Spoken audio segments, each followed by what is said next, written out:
Good morning to people in America. Good afternoon to people in the UK.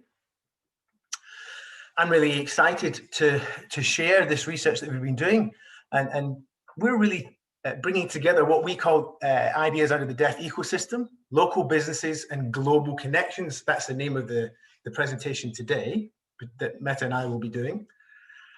So first of all, I'd explain a little bit about this ecological metaphor, what it might mean. In terms of a deaf ecosystem, this metaphor was first coined by Kelby Brick, a deaf lawyer based in America. And the concept wasn't entirely new, but Kelly gave it a new coining, a new phraseology.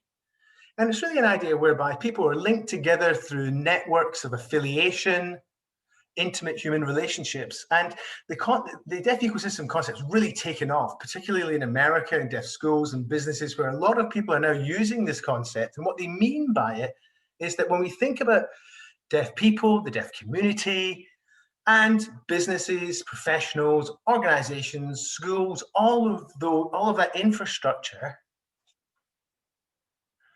in Convo in 2020, this concept started to be used a great deal. And they set up a register of deaf-owned businesses that fell under this ecosystem, if you like.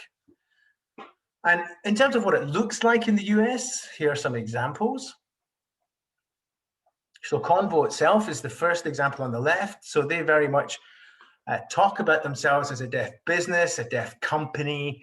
The middle image, you can see there's a number of different images of deaf-owned businesses, artists who make jewelry, photographers, a wide variety of different pursuits that people take part in. And the third tile there, the third picture, shows the different companies that work together.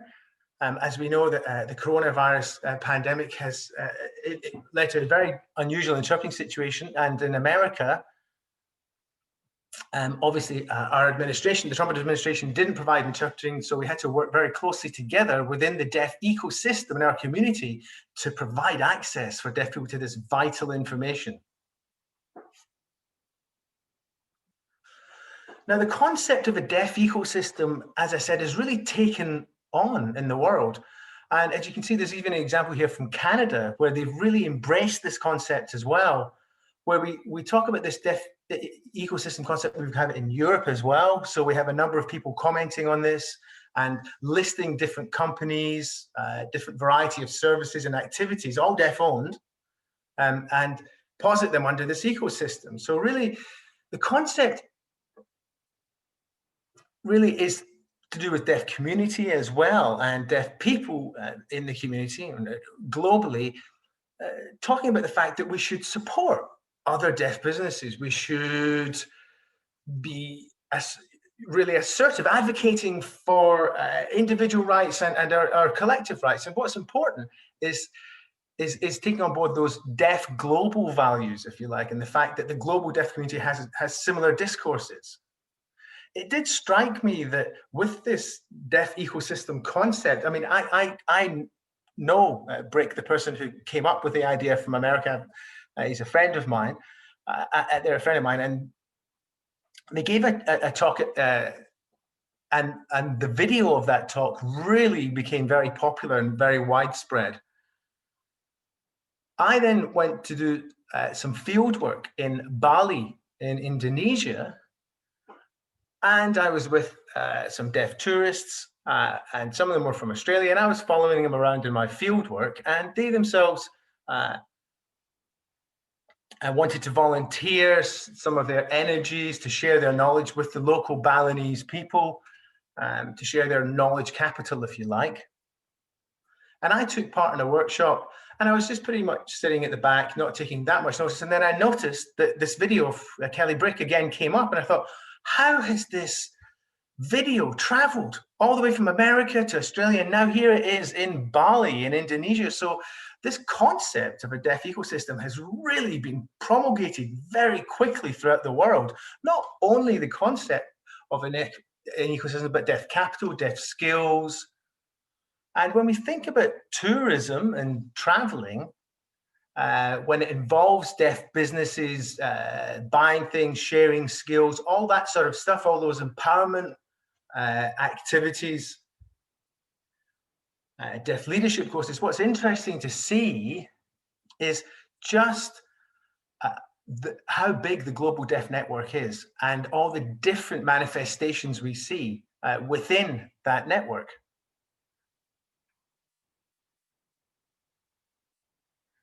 Now, again, like I said, the concept itself wasn't new in terms of a deaf ecosystem, but it has perhaps changed and evolved. If we think about Paddy Ladd coming up with the term deaf gelt in 2003, when he was talking about deaf gelt, what he meant was a skill set, capabilities, behaviors, and qualities that can be used and shared for the benefit of the whole community.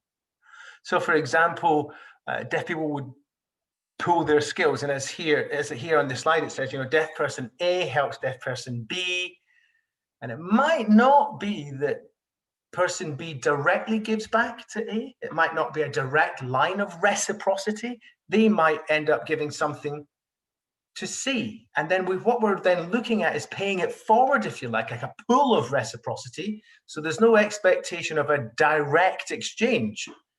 So that's what, when deaf people talk about this pool of reciprocity, they mean. Now, this idea has evolved and changed a little bit to more focus on supporting businesses, investment in the deaf ecosystem, material things, how we can support businesses. So when we think about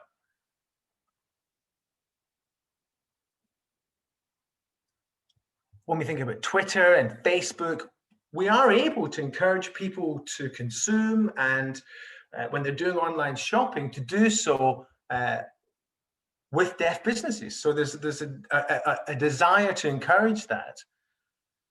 But with the deaf ecosystem, is this something that is then capitalist or individualist and might actually become neoliberal? Now, what I mean when I say neoliberal, I think there are two faces, perhaps, that represent neoliberalism and that philosophy better than any others. The first of those is Margaret Thatcher from the UK and Ronald Reagan as the American president. And both of them very much cut down government services, reduced reliance on the state to a place where people very much individually had to use their own resources. They couldn't rely on government for basic services. And with the deaf ecosystem, there is a danger, and we can see that deaf people face barriers and then decide under this philosophy that they just need to have their own individual resources to overcome those barriers. But then if you can't rely on the government to provide services and to provide an equitable system,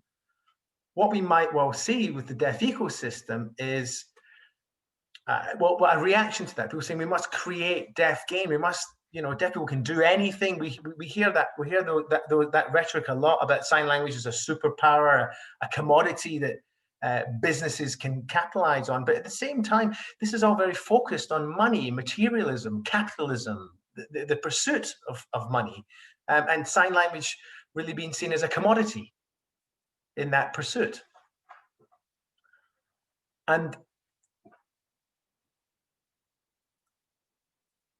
the picture here is from Cambodia. It's just an illustration of a disability business. And what we can see then is this, I can't hear, but I have this superpower kind of notion, this idea, like somehow there's a magical language. It says here, I can talk to people in a magical language. And we need to cast doubt on whether this is an appropriate approach or not.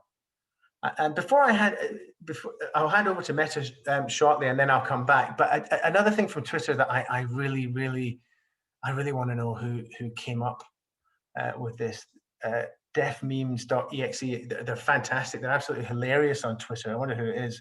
But anyway, this idea that deaf ecosystem, in terms of deaf resilience, resistance to institutional ableism. So that's really some of these thoughts to get us started in thinking about barriers and the discrimination that deaf and disabled people face, using their networks and their mutual support to overcome those. And deaf networks, as we know, are a very important and powerful source of capital for us as deaf individuals. So deaf people who have some sort of relevant or specific / powerful different forms of social, cultural, and economic capital can take advantage of deaf forms of cultural and social capital. So that is possible. And these are some things that we need to think about, how different deaf people can use different forms of capital in different contexts. So with that, I'd like to hand over now to Mette.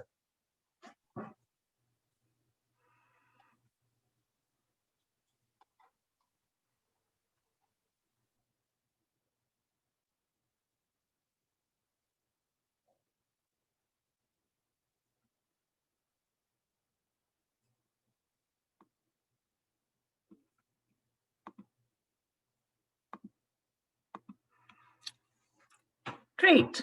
Hello, everybody. Can everybody see me clearly? I'm sorry that I'm a little bit dark in this room. I've tried experimenting with the light, but I've tried to get it as clear as I can. So I hope that's helpful. So now I would like to talk about deaf businesses in Denmark. Now, there have been a lot of emerging deaf businesses in Denmark from 2000 to 2017.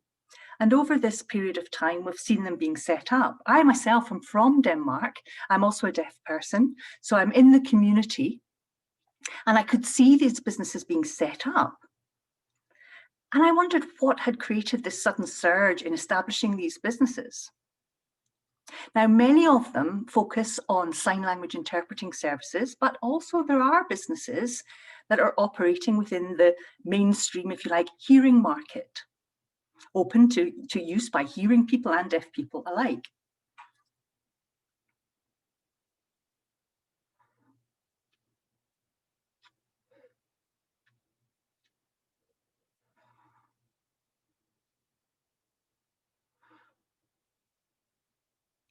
So I want us to think a little bit about these deaf businesses in Denmark and how this relates to the concept of the deaf ecosystem. This is the Danish sign language sign for ecosystem.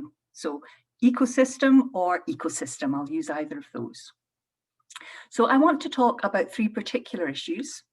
The first, I want to discuss how deaf business owners construct deafness in a positive way differently, depending on whether they're situated in the hearing market or the deaf market. There are differences that I'll talk about. Secondly, I want to discuss how deaf business owners mobilize forms of deaf capital so that it can become a gain for their own business. And thirdly, how deaf business owners also exhibit some othering of other deaf people. And linked to this sort of ableist normative concepts.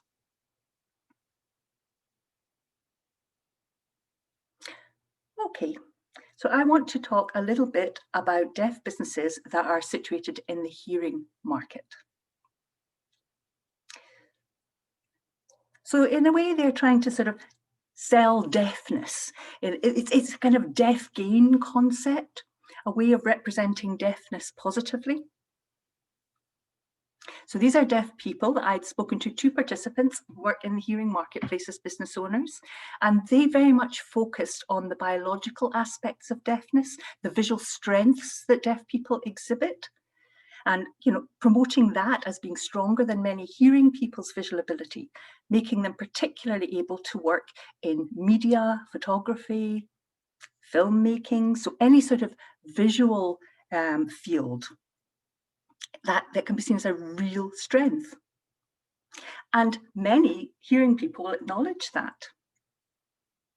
Secondly, also, the other business owner who worked in the health field, he said that in terms of talking to his hearing customers, they liked the strong eye contact that was provided to them from the hearing deaf employees. And they really felt they were being listened to when they were interacting with deaf employees. So these are examples of strategies that are used to challenge the mainstream ableist discourses that view disabled people as being less productive, less capable. And Disabled Studies has shown research in this field about how disabled people navigate this difficult area and challenge these discourses. So for example, there have been studies on stammerers, people who have speech difficulties and don't speak fluently. And in professional work roles, they have constructed their disability positively to become a benefit by saying because they can't speak particularly fluently, they have developed their listening skills. And they label this as listening capital, which is judged to be a benefit for the business as well.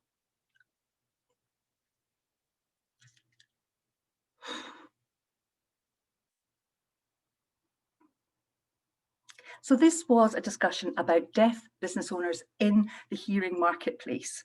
Sorry, the slides are jumping about a little bit. Now, deaf businesses that are working in the deaf market are quite different. Those business owners did not talk about the biological sensories, visual strengths. They talked about something very different and were more focused on social networks within the deaf community, sign language use, specific knowledge linked to deafness and how deaf people live. And this can be described as deaf capital. So you can see on the slide, there's a photograph of the French sociologist Pierre Bourdieu. This is his side name, Bourdieu. And there's been a lot of links to his theory throughout the work of deaf studies over time, because he had a strong focus on power and positionality in different fields. And he applied his concepts to different fields. And Pierre Bourdieu talked about this concept of capital, which had been around in the field of sociology for a long time, but very much focused on economic capital. So talking about power and positionality through an economic lens. But Pierre Bourdieu said that also we should think about social capital and cultural capital being linked to power and positionality. So social capital is linked to social networks, families, friends, and that's important because that becomes capital because it helps people to attain a higher status, higher power, and symbolic power. Now, cultural capital, that's more linked to the individual knowledge, how we know how to behave, the behavioural norms that are appropriate within society. It's been learned through life and it develops. It's also linked to language use, how we use language, whether that be spoken, signed or written. So that's also in cultural capital. Educational qualifications, work experience are also included. So knowing how to navigate in an appropriate way through society.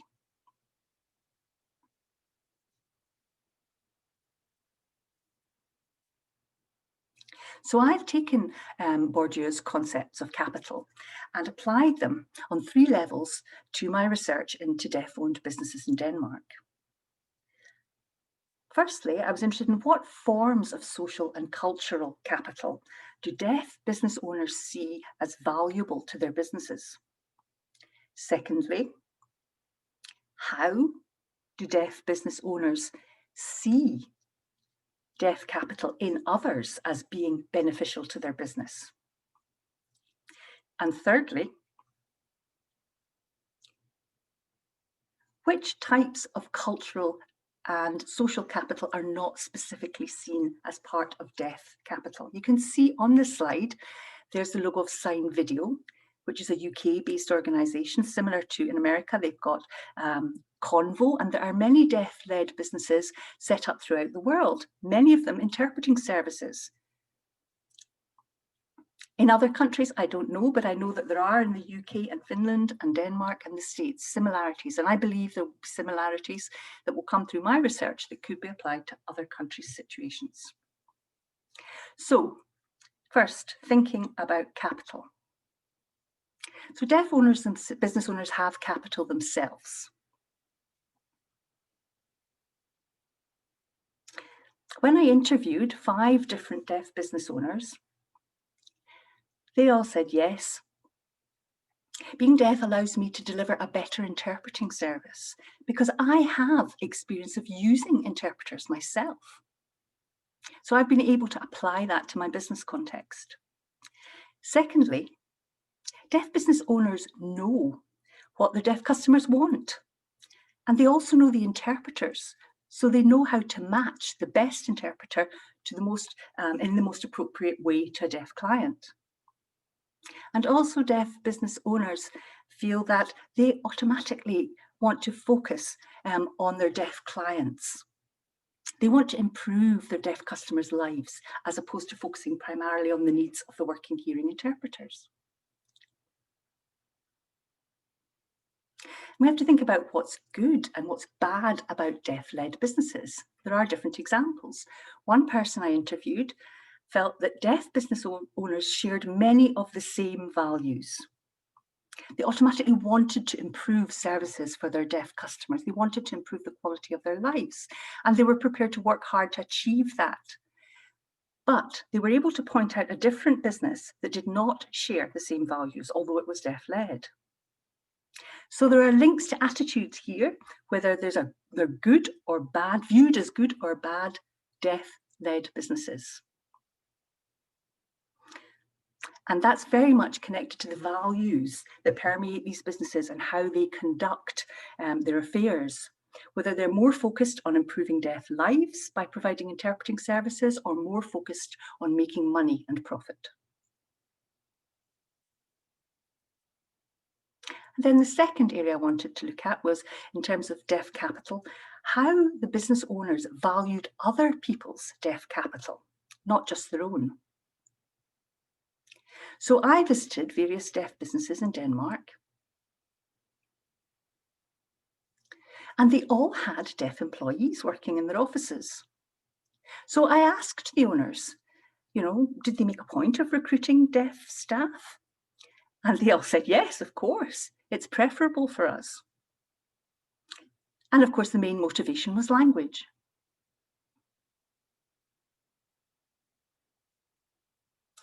And in interviewing the deaf owners, overall, they came up with 3 motivations why they preferred to recruit deaf staff to their businesses. Firstly, they like to recruit deaf people because they felt more comfortable working with them. There was direct communication through sign. There was no extra effort involved in having to amend communication or adapt communication in order to talk with hearing people. And also, they felt that the recruitment of deaf people meant that their businesses were improved and able to give a better service. There were automatic connections with the deaf employees and the community. They knew people in the community and the community knew them. And they shared the same motivation as the business owner because they had that deaf ontology that made them motivated to try and improve the life of their deaf clientele. Thirdly, they felt that there was a moral obligation, a deaf ontology, if you like. Deaf studies talks about these responsibilities that we all have as deaf people to give back to the community, and that was an example of this. Now, a strong theme that came through the data, talking to the deaf business owners, was that they wanted to give other deaf people opportunities. I'll just give you a moment to read the slide. But in recruiting deaf people, this wasn't done out of pity for them.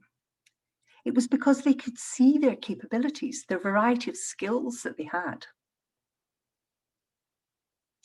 And also they knew that many hearing people would not be able to recognize those skills in deaf people. And also linked to the interpreting service, this notion of making money from deaf people's communication needs through government funding really motivated them to keep the money within the deaf community and give back by offering employment to deaf people. So in a way that very much fits with the concept of the deaf ecosystem. Now, this motivation is quite different, I would imagine, from hearing people's motivations when employing staff for their businesses. Now, in Denmark, before there were a lot of deaf businesses set up, of interpreting services that were deaf-led, the hearing businesses that ran the interpreting services did not employ many deaf staff. But when the deaf-led businesses were set up and brought in deaf employees, the hearing business owners saw what was happening and that it was successful. Now you can see there's a picture on the slide from a deaf magazine which says, do you know Line? She's a deaf employee in the hearing business. But this is showing a well-known face to the community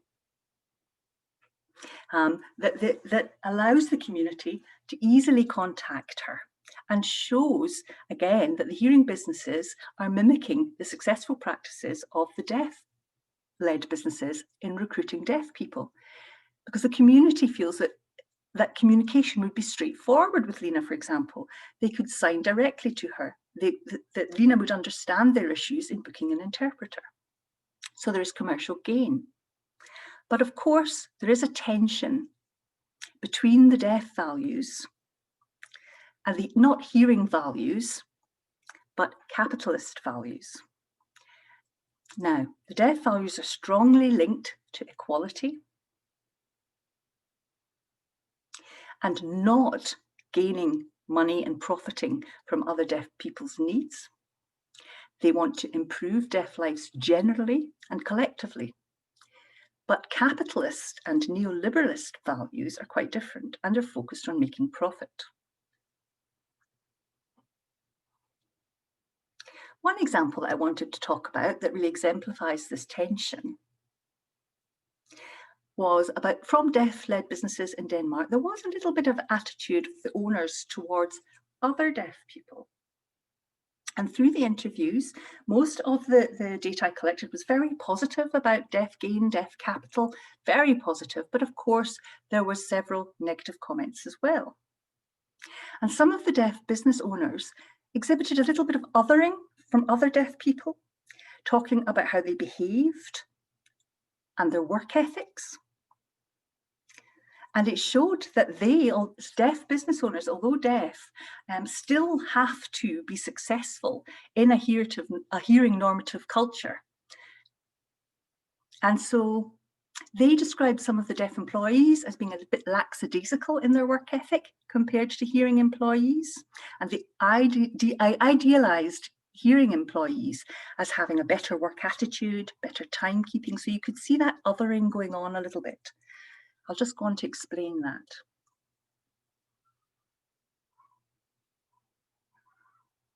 So this really made me think about deaf capital and whether that was in any way linked to productivity.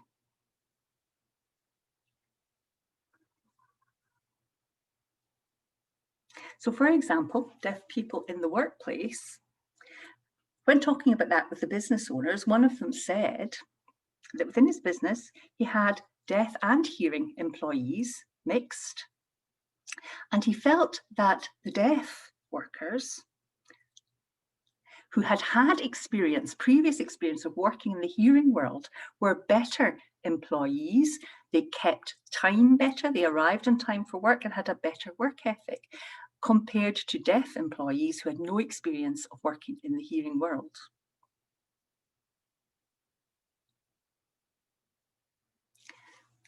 So in terms of the business, they were making differences between these people.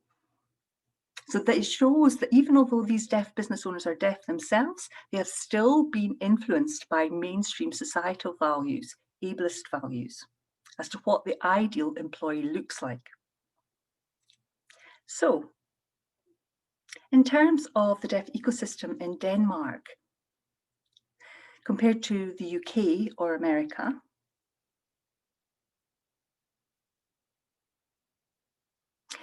it's not talked a lot about in Denmark, this term, the deaf ecosystem, but in everyday life, in practice, there are plenty of examples there. One example of the concept of the deaf ecosystem is this notion of exchange that was clearly evident in my data. Giving supporting the deaf economy, offering jobs to deaf people, building capacity within the community, to develop professionalism and experience. That was clearly emerging through the data. But there was also one difference in Denmark. Deaf-led businesses are not keen to promote their profile as being deaf-led in the same way as they are in the UK or in the States. For example, Sign Video and the other organisations, they're very proud to announce that they are deaf-led businesses. But in the Danish context, this is a little bit different. It's a very small community. And the interpreting services rely on government funding. So it wouldn't be seen as a positive thing to advertise a business as being deaf-led. That would have been seen as sort of self-aggrandizement. And the deaf owners said that they preferred to keep a low profile, not to participate in online debates or any sensitive topics, because that would have been seen as having an economic motivation, a motivation to gain from deaf people's communication needs. So they prefer to be slightly withdrawn in that context.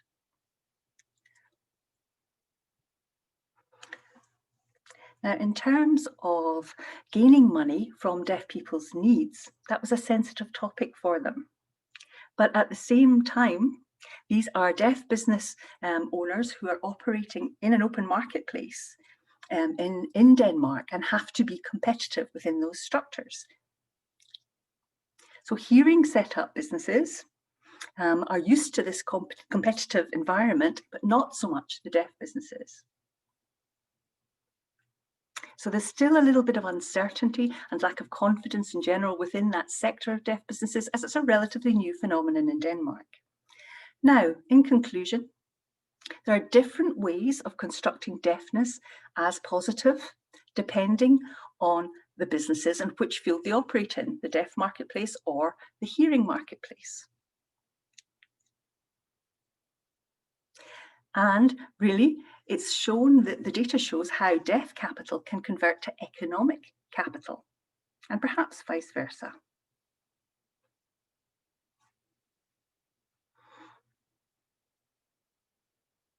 And also in my research, over time, it was 2000 to 2017, I interviewed in 2016 and 17, and then I saw that the businesses were starting to close and shrink in size because the government had started to cut funding. So deaf people were starting to lose their jobs, and it was having a real impact on them.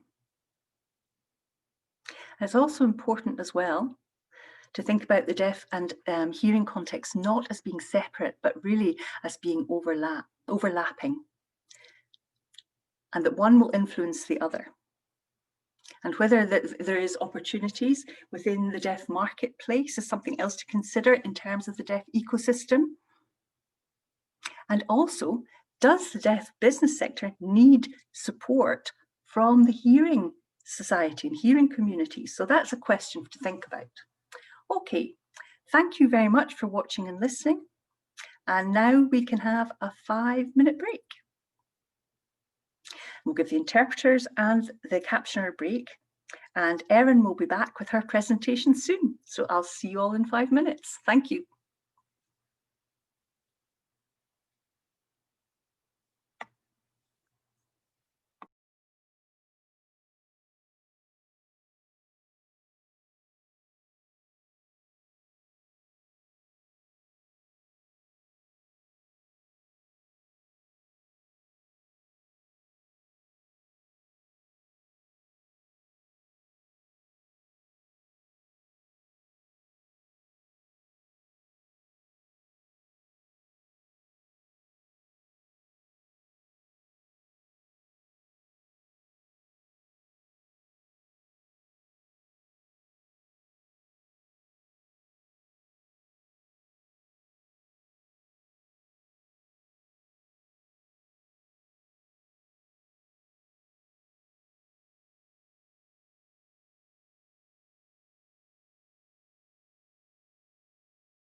Okay, if everybody's ready, we'll continue.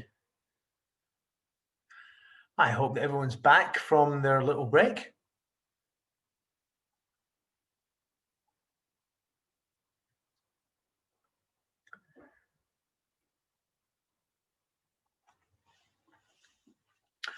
Okay, so I think given the time, I should press on. I should start with the second part. So now I will talk about the deaf glocal circuit and the moral dimensions therein to do with really tourism and traveling.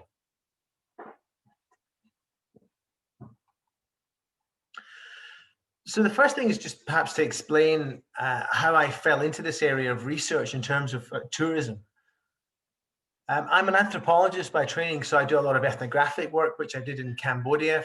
As you can see, from 2012 to 2016, I mainly do participant observation. I was working with a number of NGOs in Cambodia, and one of the NGOs said that they noticed that time and time again that deaf tourists kept popping up on their radar as a matter of their work. And I thought, well, why is this happening? What are they doing?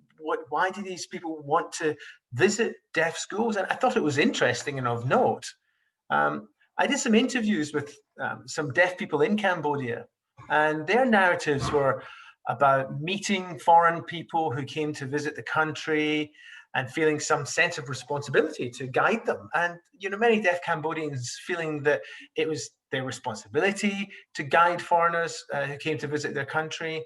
And those first guides and that work was done for free. They weren't being paid. But as time went on, that changed, and they started to get paid. And then there started to be a bit of a conflict between the NGO administrators, deaf and hearing, and these tourists who were coming and wanted access. So they were getting in the way of the NGO's work, their goals, and some of the staff at this NGO, and this is the sign in Cambodia, which means that they were kind of off-duty tourist guides. And really looking at the situation there, it's a huge social enterprise, tourism in Cambodia.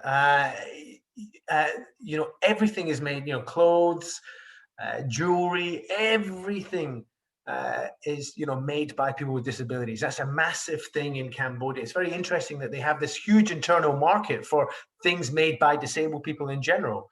But anyway, time moved on, and I became involved in the Mobile Deaf Project at Heriot-Watt University.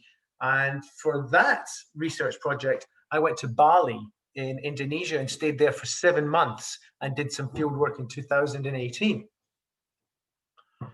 And I'll talk about my research both in Cambodia and Bali, probably more Bali because it's more recent. And I am going to try and condense tourism theory into a very short space of time. There's an awful lot of research on tourism and tourists. There's different typologies. The first work was done really in terms of labeling different types of tourism, different activities, whether things are guided tours or cruises or solo travel, backpacking. So really coming up with a bunch of labels to describe the spectrum of experiences. There was also research into why people were traveling, what their motivation was, what brought them and interested them to travel to certain places. And they discovered that many people really traveled because they wanted to experience something other, something foreign to their own experience. So people had this concept of authenticism, authentic other places. And that's obviously an oversimplification. Many of us know that if you go to a place and you feel that it in some way isn't living up to your expectations of an authentic experience, whatever that means. But of course, that is imported. And with tourism, there is a very strong association with expectations about what tourists expect when they apply their experiences to a local situation and local people. So tourists have these expectations of what they think an authentic experience should be. And these pre-conceptualizations well, they lead to different assemblages of ideas, images, and discourses. Everybody, for example, knows that Bali is a beautiful island. It's very scenic. It's got palm trees, beautiful beaches. So people have a very specific idea in mind for that place, and we do for all the places we visit. Now, through tourism studies and through tourism, of course, we see that there is the language of capital, commodification of places and languages for tourist consumption. So the locals taking on board and internalizing that commodification. Now, in terms of deaf tourism and theorizing that, I'm certainly not the first to do that, but I think that we've got somebody here today who, Hilda is here, who looked at deaf events, temporary deaf cities, deaf takeovers. Really, when we think about how deaf people take over a certain place, I'm sure many of you have got experiences either at Deaf Way 1 or 2, at Gallaudet, or at the Deaf Olympics, where you have these huge critical masses of deaf people taking over locales, restaurants, pubs, whole districts. So Harlan did some work in 2007 on that. There's also some work by Frieda and Kusters on deaf universalism and intervention. So when we think about empowerment camps, so Michelle Friedner and Annalise did some research into those training courses, and I contributed to that research in terms of myself looking at deaf schools as a tourist attraction. It seems to be a common way of bringing in tourists. There was some work done by Cooper in terms of foreign deaf tour companies compared to local ownership and what conflicts there were between local people owning businesses. And this comes up in a number of countries where you have a large number of foreign tourist companies operating in a local area where the local deaf community feel that they want to be able to be the guides in their own country, but that not being the case. And there's also research linked with, again, authenticity. And again, when we think about that in the deaf context, an example of that would be there's some deaf people from Vietnam visited Cambodia recently, and they had the notion that the guide would be a local deaf person who would be able to sign in Cambodian Sign Language. And these Vietnamese deaf tour group really wanted that, but they later discovered that the tour guide was a hearing Cambodian person who was mixing American Sign Language and Cambodian Sign Language. And this Vietnamese tour group felt really, well, they were really not happy. They felt really that they had been tricked in certain ways. And this is a real, well, you know, these deaf villages around the world where, you know, this notion of everybody can sign because the hearing people can sign due to a high prevalence of deaf people. So these villages become major deaf tourist attractions. And there is one in Bali, one such village, and I've done some research there because many of the deaf tourists would make a beeline for this deaf village as part of their tourist experience. So that led me to think about how we can describe a number of these experiences. And when we think about global deaf tourists, and we always think, when we see, you know, deaf people are always, when they travel, they want, you know, and I remember this from university, you know, wanting to learn other sign languages. And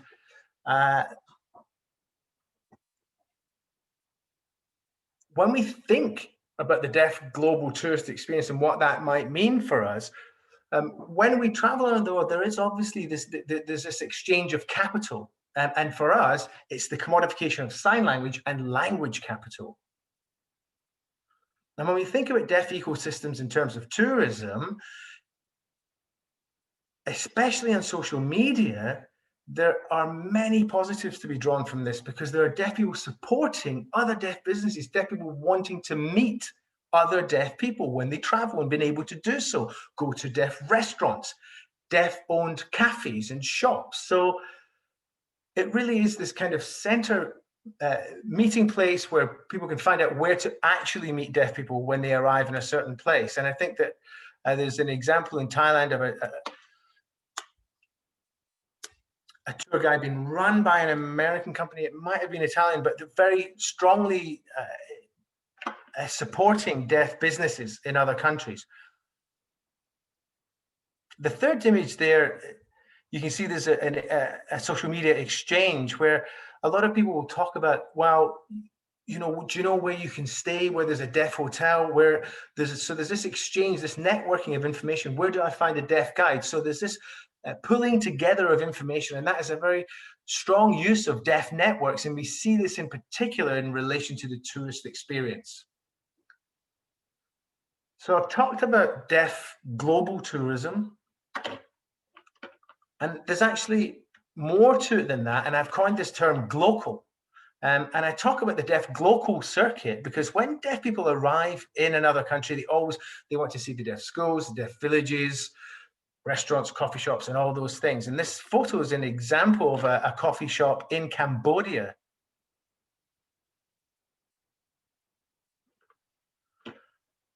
A very popular place. So for the deaf glocal circuit, visitors to troop along to. And when we think about this glocal circuit, it really is the utilizing of deaf networks. What we see is deaf people wanting to learn new signs, learn different sign languages, meet different deaf people. And I actually interviewed a number of people in Bali and asked if they wanted to meet other deaf people from their own country while they were traveling. And the answer was usually, well, why would we want to do that? We can see deaf Australians in Australia. We don't want to see them here in Bali. So what that means is that we see this very specific, we want to meet a very specific kind of deaf people when we're touring, and that is locals. So that very much keys into the deaf ecosystem and really our own moral decision-making about how we then commodify all these things, all the sign languages. So this can be a little bit tricky because when we think about capital and commodification of sign language and spaces, what we often see is hearing-owned businesses perhaps using sign language as a gimmick, as a marketing ploy.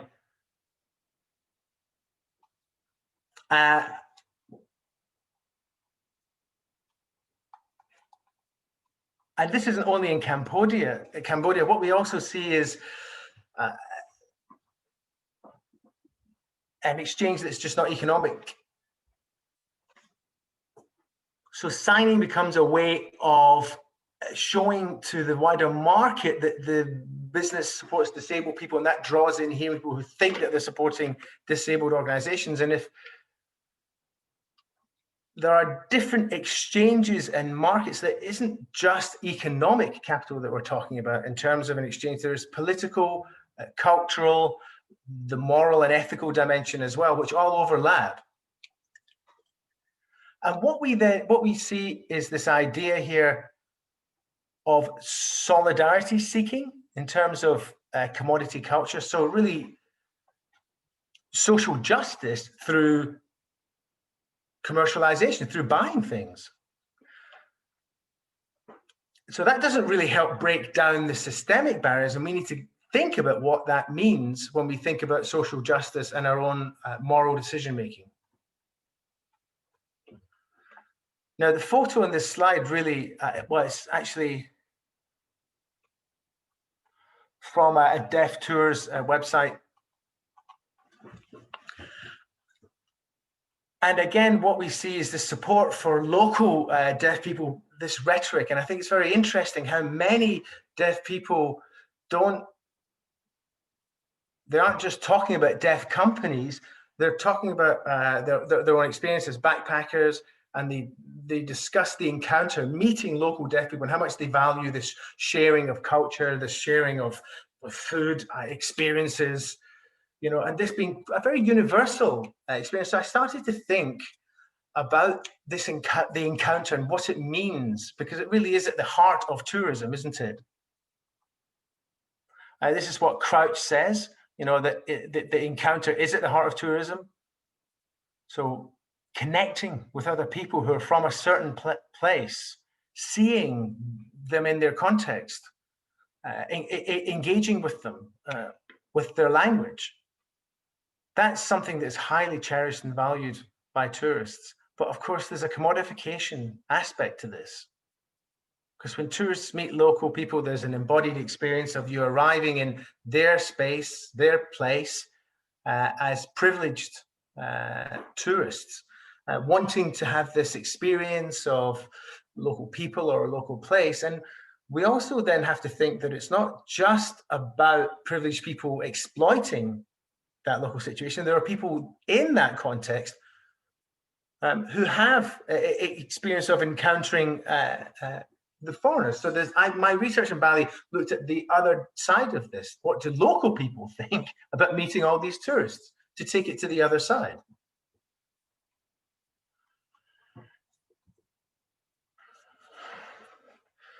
So when we think about this encounter, there really is a lot of morality to do with this exchange, whether it's linguistic, whether it's social.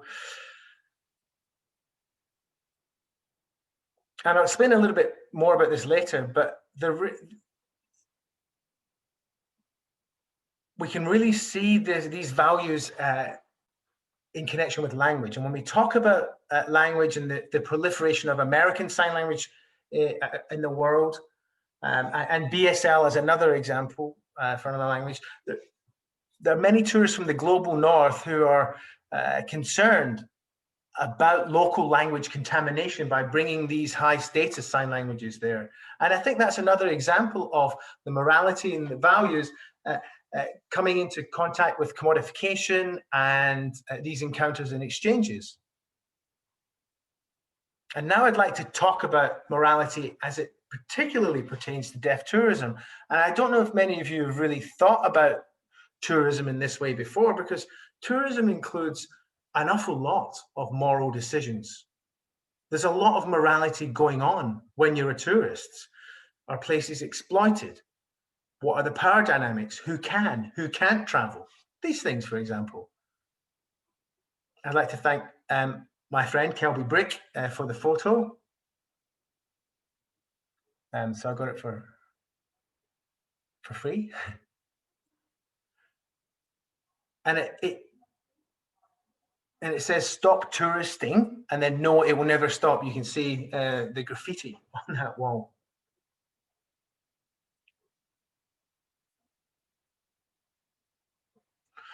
I'd like to now talk about the responsible deaf tourist and what that notion might mean.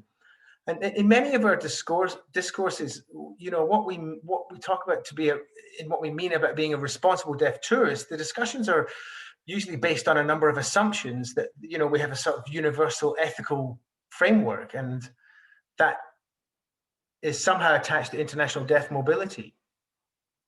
So when we think about deaf ethics, you know, we talk about seeking out and supporting local deaf economy, using local guides and businesses and so on and so forth.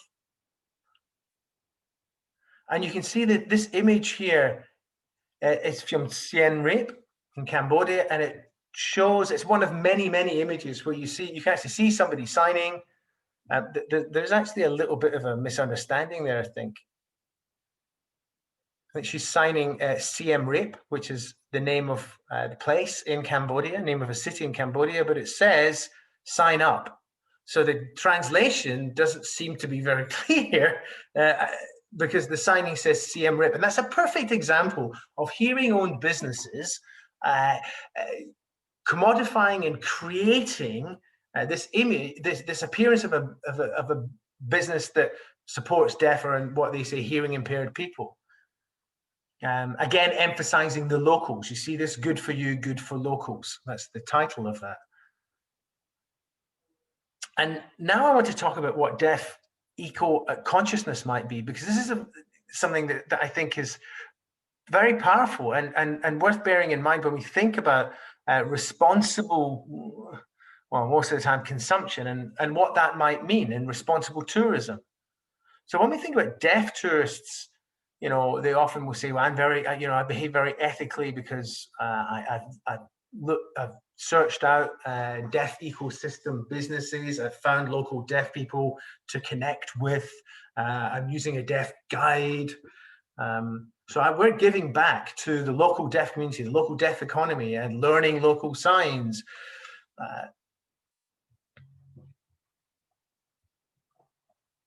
And one of the very famous deaf tourists, you can see here, Joe Barish. So Joe Barish is a very well-traveled deaf person who posts on this and talks about many deaf businesses, and he actively and explicitly talks about seeking out and supporting local deaf industry wherever you go. And when we think about deaf-owned businesses, deaf service providers, that really becomes the center point, the meeting place, if you like, for deaf tourists to gravitate towards. And a big part of that is to do with deaf guides. And of course, there are different aspects of working with deaf guides that we need to consider. We obviously want linguistic authenticity. So for example, the situation that I described earlier on with the Vietnamese tourists being very disappointed, that this importance of the local deaf people and local deaf economy wasn't being really considered.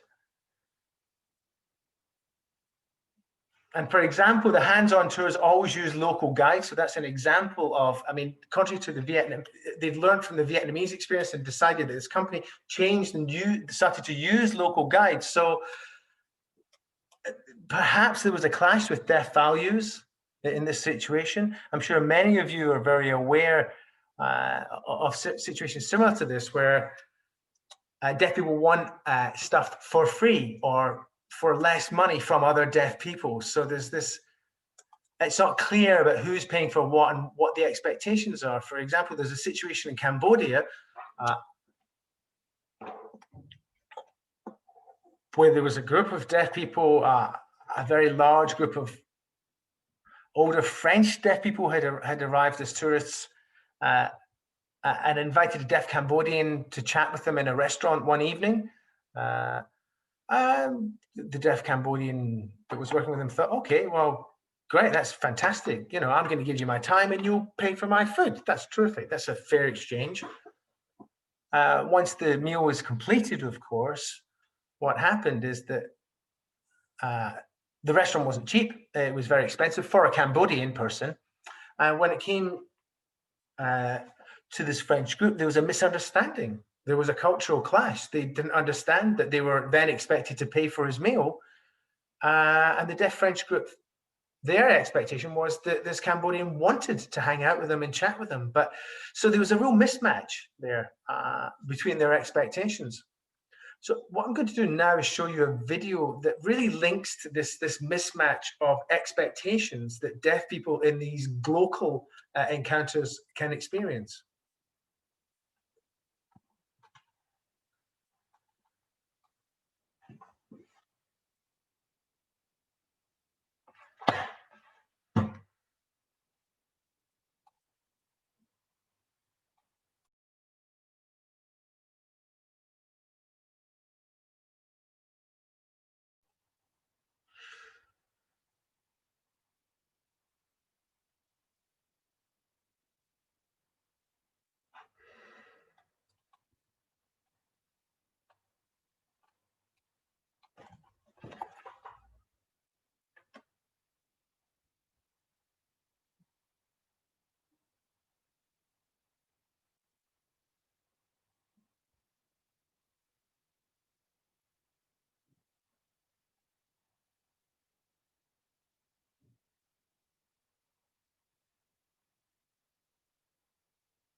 So the video shows really how there's a disconnect in deaf values in terms of on the deaf network side. Well, hang on, I know you, you're my friend, I want something for free. But at the same time, this person, Geo, saying, well, hang on a second, but I'm running a business here. How am I supposed to live? Um, there's a situation going on in Bali, which is I actually explained in a different presentation. So what we see here is this clash. Next, I want to talk about deaf networks, both the positives and the negatives.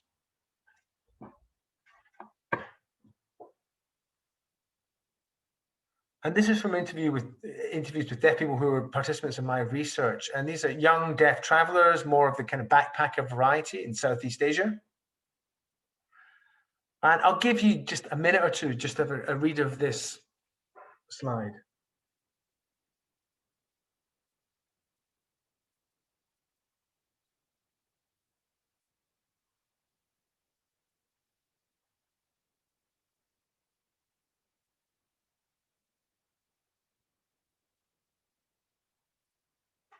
And I think what's interesting is the quote from the tourists themselves, where they talk about really all of us being connected,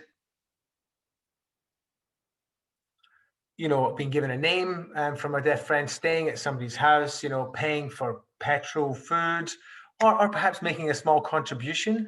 So then what we start to then see is networks start to deconvert, well, conversion and not. So when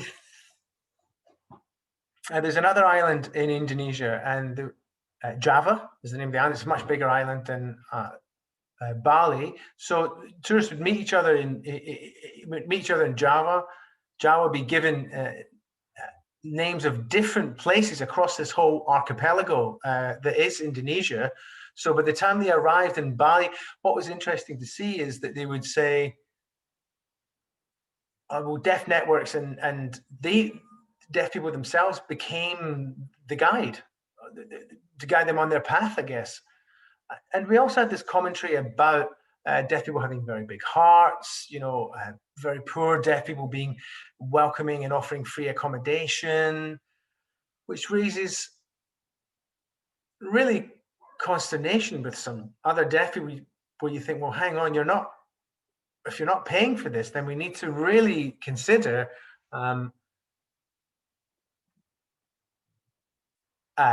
things like if communication isn't good, some of these tourists wouldn't stay long.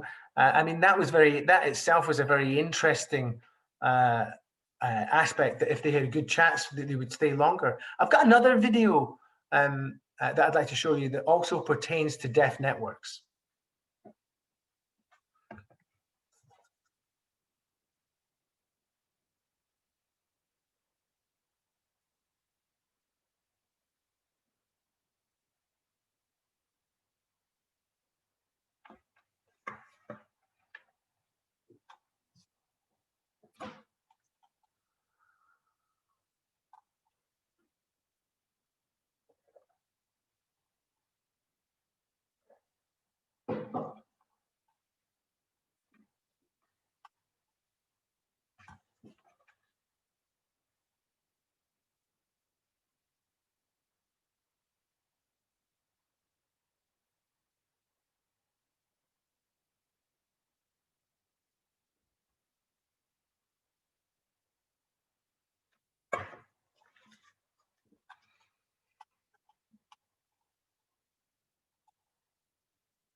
So again, it's interesting how people talk about their values. Wahoo himself was Indonesian. He works in Bali, has been a tour guide for many years.